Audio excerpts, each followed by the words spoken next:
the heck is this? Danger, blasting.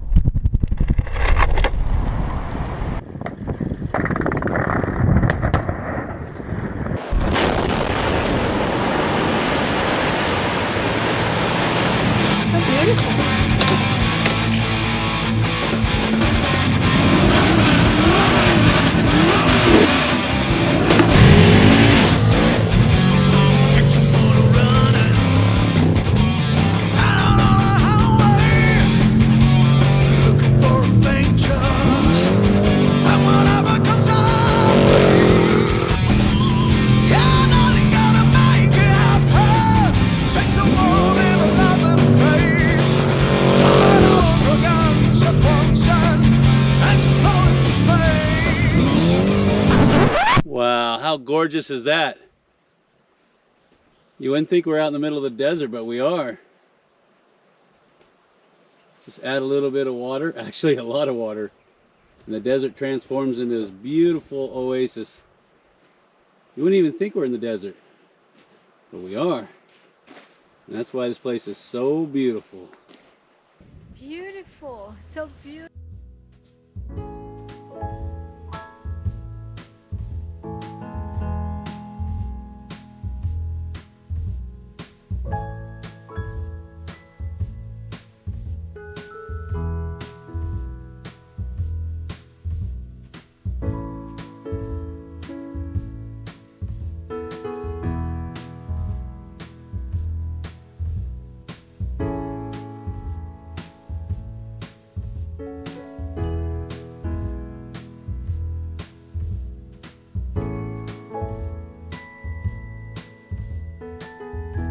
You guys see the flowers? Huh? What are you guys doing? I got 1, 2. Is there any nuggets in those nose? That's a little baby. 3, 4. Gonna get some more. Oh, they're all over the place. Look at that. And look at the flowers up there on the hill. What are you guys doing? You look like you're gonna have babies. Hi, and you look like a baby. Look at them all. They're all over the place. They're in the trail. How am I supposed to go ride? They're standing out here in the trail. You're just a baby. I know, baby. I know. He's such a cute one. Ooh. So if you're out here in the Oatman area, you should know this by now. Hi. You're gonna see lots of these guys, out here, because they're the descendants of the original burros from the gold miners that were out here in the 1860s and up. All right, we're gonna let them go because I don't want them on the trail, because if another side-by-side comes by, they're gonna spook them. All right. He's so cute, look at him. Well, what? Look at that face. Look at that.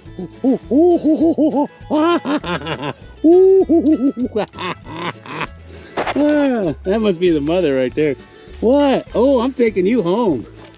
I'm taking you home. Come on, baby. Oh, you're so cute. You almost look like Walter. You're not Walter's brother, are you?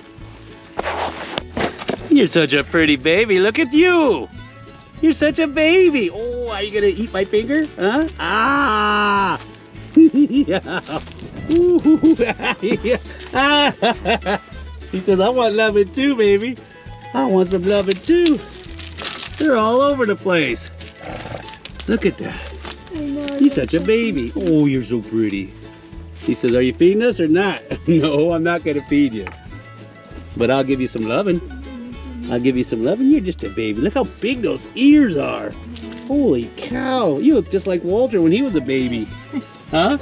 You got yourself a friend. Hi, baby. Well, don't worry. They'll just make sure you don't put anything near his mouth, because he'll definitely chomp on. Meow, meow, meow, meow, meow. Woo. All right, guys, we have to go. I don't think they're gonna let us go. They got burrows all over the place. Huh? You're such a cute baby. Look at that. How could you not love that? I'm gonna take you home with me. You're so pretty. All right, we gotta go. We gotta go. Are you trying to take him home with you? Yeah. Oh, just like a big kitty cat. Oh, yo. All right, we gotta go. I know you're saying, Jeff, get on with sampling. We want to see some gold. Well, I'm giving you gold, yellow flower gold. You got to appreciate nature when she gives you stuff like this because you don't see it all the time. Enough jaw jacking. Let's get on, getting it on. Yeah, that's why you need to bring one of these. This is from an area down there, so. All right, let's give it a shot. Ooh, this is nice. I could do this all day. Yeah. That's the neat thing about being in this area. All right, let me get my spectacles on. Let me check it out real quick. Super fine. So what we're gonna do is we're gonna drive around and look for more bedrock exposures, and that's what you should do too. It's the easiest way to get gold if you're in a gold producing district. And I recommend you get one of these. I see a lot of guys with their little dust brooms and stuff. Nope, this guy right here save you so much time. Now when you come up to places like this, see these waterfalls and these traps, this bedrock, this is a perfect place to sample. You can see that this is altered andesite. That's a no-brainer, chloritic andesite. This is a really good place to sample. And if you come down here, you can see all this beautiful exposed bedrock and all these cracks and crannies. It's another good place to sample. Here's some more of the andesite, which is very prominent in this area. All through here, beautiful place to sample. Oh, look at that. Now, who could tell me what that is? That's an oddball. That shouldn't be here. So we're gonna take a little sample here and see what's in all this beautiful bedrock. It goes all the way down. There's another wash over there. I'm gonna have to sample him. There is a huge operation on the hill here. Yeah, look at that munker. Isn't that nice, huh? That's what I'm talking about. This is brecciated quartz. See how the quartz has been fractured and then re-cemented? This can be very rich in your hydrothermal systems where the original vein structure has been crushed because of the different fault planes shifting, and then a new fluid assemblage has come up and re-cemented this again with a fine grain mass. And a lot of times, all these different episodes crushing and re-cementing can have great gold values in there. And you can see all the hematite in there. See that? And this is what a lot of prospectors look for, is this brecciated quartz with all this beautiful red fine grain mass cementing it all together. Look at this beautiful dike. This silicified dike. Oh, you see it? This is andesitic. It's got quartz in it. And you can see it's in this older chloritic andesite. So this is newer than this. And you can see where the chill margins here, where it actually cooled and baked the surrounding rock. Isn't that amazing? Wow. Oh yeah, the portal. One of many. Look at that. Ooh. Oh, and the stopes are massive. Look at that. Oh, and I didn't bring my gear with me, and I'm not getting stuck in here again. Beautiful samples out here. Oh, I gotta take a couple of them and see what's inside. Man, and it's got its own mill too. Now, if a mine has got its own mill, you know that mine was doing very good. Very rich material coming out of it. Very productive. Remember what I said about when you explore the desert, you never know what you're gonna find? Well, look what we found. We found Fort Reds. Pretty cool, huh? Yeah, a good place to wet my whistle. I wonder if anybody's there. Let's go check it out. Anybody here? Can I help you? Isn't this nice? I can have lunch in here all day long. Fort Red sits about 3.5 miles northwest of Oatman, and it sits in a wash paralleling Silver Creek Wash just to the north. To get there from Oatman, simply travel north to Gold Road, make a left on Silver Creek Wash Road. It's a dirt road, so be careful. Make your first right on Moss Mine Road, and then make another right on Moss Back Road. Head up that wash, take the road in the middle, and it'll take you directly to Fort Reds. And Reds wants to thank these people right here. That's right. Reds, retired extremely dangerous seniors. I love it. That's pretty cool, huh? Enjoy, but don't destroy. So if you guys come out here, make sure that there ain't no graffiti or junk out here. And we're gonna do our best to make sure this area is clean too. So remember, always leave an area cleaner than when you found it. Ooh, what is this? A lot of vegetation. I see water tanks. These are panning tubs. I knew it. They brought them out here for me. It's the GoFundMe Pawnee Wildlife Project. Please do not touch. And this is all for the wild animals. Of course, they got their trail cam right there. And that way they know if anybody comes out here and messes with it. Or maybe they just want to see the wildlife that comes out here. But this particular adit right here, see how they drove this down into this porphyry? And of course, it's all water down in there. You see that? And so what they're doing is they're pumping it out and putting it in these tanks. That's really cool. And here I thought it was for me, so I would have a panning station, so I wouldn't have to get into that creek. All right, now you see these? These are fantastic. These are old prospect pits from the old timers. And of course, it wasn't good enough for them, but it could be enough for us. And you can see the vein right there that they were following. I always recommend that when you find these, look for mineralization in the quartz. If it's just plain white bull quartz, forget about it. There's nothing in it. But if you use your jeweler's loupe, like you should have when you're out here, and you see any kind of mineralizations, especially around the vugs, then go ahead and grab those. Just do a grab sample, crush it up, pan it with a little jet dry in the water, and then inspect with your jeweler's loupe. And that'll tell you if this is worth putting a claim on and mining it. These are perfect. I love finding these, because these are the ones that aren't on any maps because they weren't big enough. But it could get richer as you go down. All right, I'm gonna check for any mineralization, then I'll do a grab sample. Now you can see the silica vein right here. You see it? Quartz. And where does it go? It goes right to that portal, and then it goes right up there on the hill. I can see a cut right there. So this would be part of the vein system itself. And if I had to guess, the vein continues off that way. That's why I always say if you find a rich vein, or even if it's on another claim, just draw a straight line out away from it, trench it, and see if you can find the rest of it. Because sometimes it'll pop up, but it's only a few inches under the surface. And you could have your own gold mine. This is what I'm talking about on the mineralization. Blacks, browns, reds. Here's a better shot of the vein. You can see it over there. It's about 3 to 4 feet wide right there. And you can see the footwall and the hanging wall. It's very defined. Well, I'm going to say most of the values are along the hanging wall, which is very common. And you can see the banding in the quartz. And that's typical as you have silicates and carbonates, and silicates and carbonates alternate as you have many episodes of the hydrothermal fluids coming up through this fissure, forcing it open, more and more deposition, more movement here on the fault line, and then of course more fluid being injected up through here. Now most of the time on veins like this, you'll see that most of the vein is barren. It's white, we call it bull quartz, but if you look on the outer margins, you'll see banding, and it's the banding where all the gold is gonna be. The reason why is because the first fluids to be injected into this fall system didn't have anything in it. It was all bull quartz. The reason why is because of Bowen's reaction series. As the chambers are cooling, most of the lighter materials, the felsic material is coming up, has nothing in it. All the gold is gonna come up at a later episode.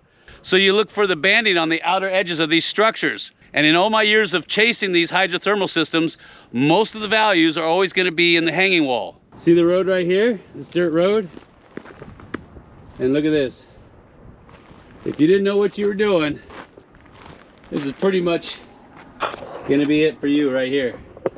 So what they did is they sunk this shaft here because they were trying to get up underneath this quartz vein, and they did a really good job. Do you see that? So what they would typically do is they would find an outcropping like they did here up on the top of the hill. Then they would drop a shaft in either on the vein itself or right next to it, get down as far as they can, get up underneath it, and then do a bunch of overhand stoping to the surface. Let gravity pull it all down into the chutes. And that's what they did here. So my point is, when you're out here and you're driving around in your side-by-side or your motorcycles, be careful, because some of these areas aren't fenced off. You drive up over a hill into one of those, ain't nobody gonna pull you out. And you can see where the overhand stope comes up here to the surface. This is why you gotta be careful when you're running around these hills, because you might not see nothing and you slide right into this munker and it's gonna hurt real bad. And if you didn't know it was here, you would think, oh, it's just a small little prospect. No, that's the top of an overhand stope that daylights. You gotta be careful with that. So you know what I'm gonna say, huh? Oh, you better smash that like button. No, so come on, let's go. Oh yeah, here's the shaft. It's seen better days. Look at it, there's part of the head frame too. Yeah, you can see the lagging and how they cut everything. Oh, let's do a... Yeah, he looks pretty good actually.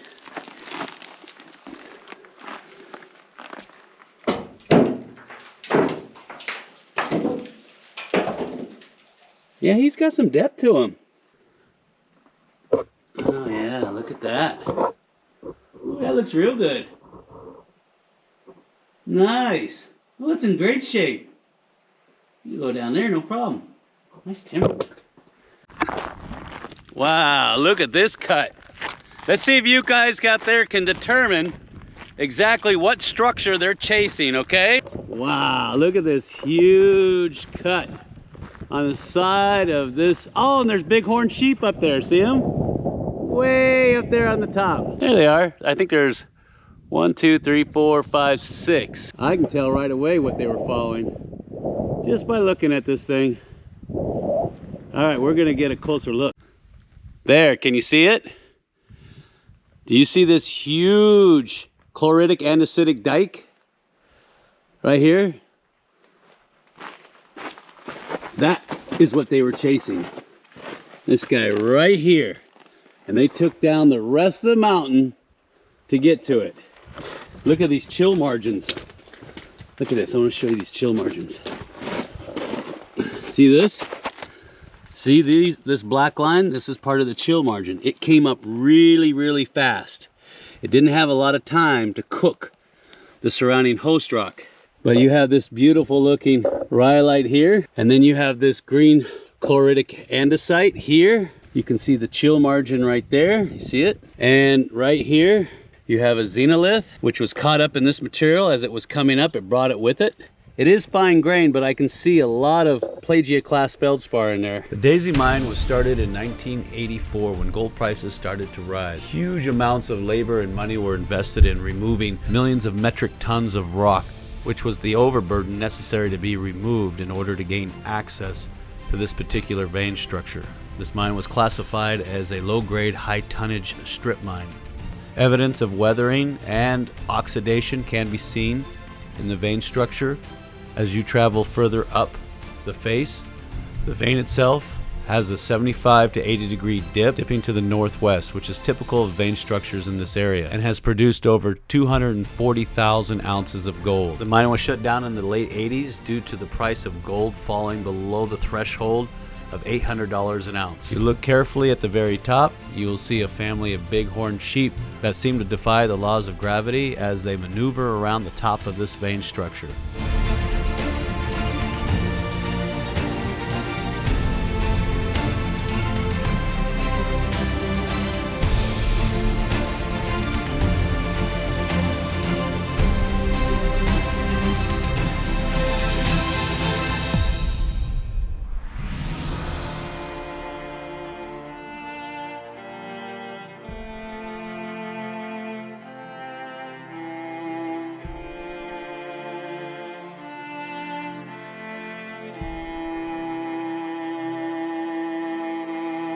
Look at this beautiful dike of rhyolite. You see that?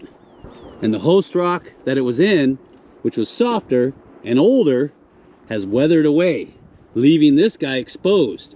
And this particular rhyolite has been silicified, which means there's a lot of quartz veinlets running through it. They saw this on the hill and they sunk a very deep shaft to get down to the bottom of it because they wanted to see if there was any values below, because a lot of times this outcropping will have leached out a lot of its minerals. Well, evidently they didn't find anything because I don't see an ore bin here. I don't even see hand stacking, but I see a deep shaft. Would you like to see it? Now that's a deep one right there. Now, if you look against this side here, you can see where this rhyolitic dike travels down and they're following it down. And you can see on both sides, I've got more altered rhyolite, and then I've got this newer rhyolite intrusion coming up through here. And because this guy was injected later, it probably has more mineralization in it than this rhyolite. And here, of course, this is the rhyolitic dome that it's hosted in. Here you can see that silicified rhyolitic dike coming through here. And this is what got them excited right here. You can see where they blasted the heck out of it. Look at this. Black manganese oxide. That is always a winner on these guys. Beautiful looking material. But I will pull some samples and then we can crush them up later, see what we got. Oh, there's the moss mine. You can see a haul truck. See him going up the hill? That's all waste material in the back of that huge haul truck. 40 ton in that haul truck. Do you see what I see? Okay, I got altered andesite on both sides, hanging wall and footwall. It's altered a little bit. I can see veinlets, a little bit of stock works in there, ladder veins. But look what came right up, what they were following down. You see that? See that basalt? Yeah. Now, are you guys figuring this out? And look, see that? You've got quartz on the left, quartz on the right, and in the middle you have what? Altered basalt. See that? That is really, really tasting, and that's why they dropped this shaft here. Although it don't look like it's too deep, maybe about 50 feet. Okay, it's deeper than 50 feet. And the quartz veins on both sides, if you look at them at a jeweler's loop, they've got small inclusions of pyrite in it. So that's why they were chasing this. Of course, manganese oxide, which is in the mix. We're on the back side of the moss mine, obviously. And look at this, somebody brought up all this gear. You imagine somebody was hiking around up here, found an outcropping, and they wanted to drop a shaft to get down into it, follow that vein down. But look at this. Here's the original hoisting works right here. You see that? And look at the size of that monker. Woo-hoo! That's part of the hoisting drum. Wow. Can you imagine trying to get that thing up here? Yeah, and then put it together? Because it comes in pieces, you know that, right? And then here's the foundations where it all sat. Jeez, it's a monster, a monster! I'm always amazed at the size and scale of the equipment they had back in the old days, and it was always made out of cast iron, obviously. But man, they got that thing up here, put it together, and that tells me that this shaft has got to be pretty deep. The official rock test. All right, here we go, pay attention. Ah.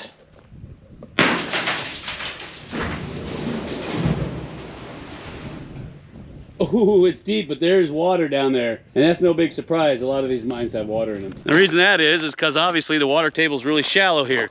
In fact, you've got water coming up out of the ground right down here in some of these arroyos. Never know what you're gonna find out in the desert when you're wandering around. Look at this old building here. Isn't this cool? Now, I don't know if this was a miner's cabin or if it was like a trading post or not sure what it was. It's pretty good size. And I don't see, oh, there was a front on this right here. I don't see a fireplace. You gotta have a fireplace out here. So if any of you guys know what this building used to be, leave me a comment down below because I would really like to know. Now, anytime you see something like that, corrugated metal with a bunch of rocks on it, chances are that's a high grade pile. Miners would stack them up out here, then they would bag them, put them on pack mules, send them into a mill to have them crushed. Like I said, that's why it's always important to bring a jeweler's loop so that you can take an eyeball peek into this stuff, because it's gonna be real hard for you to tell what's in here just using your eye. Oh, you see these purple flowers? Loving those purple flowers. They're all over the place. It's nice. Wow, there's toys everywhere out here. Look at that, it's like a freeway of toys. It's toy paradise, huh, sweetie? Wow, look at them all. Anyway, we're gonna get on out of here because the sun's dropping low and it's getting cold out here. But I know you enjoyed the video. I'm not even gonna ask, so you smash that like button, smash it hard. And if you know something about this area around Oatman that we don't, maybe some secret places, why don't you start up a conversation, leave me a comment down below. I'd love to hear it. I'm sure everybody else down there would love to hear it too. You'd love to hear it, huh, sweetie? Yeah! So next time, this is Jet Williams and who? Leela. That's right. Saying you like these outdoor exploring videos because they're so much fun. Well, I'm teaching you how to find that AU so you can go get some. So come on, let's go!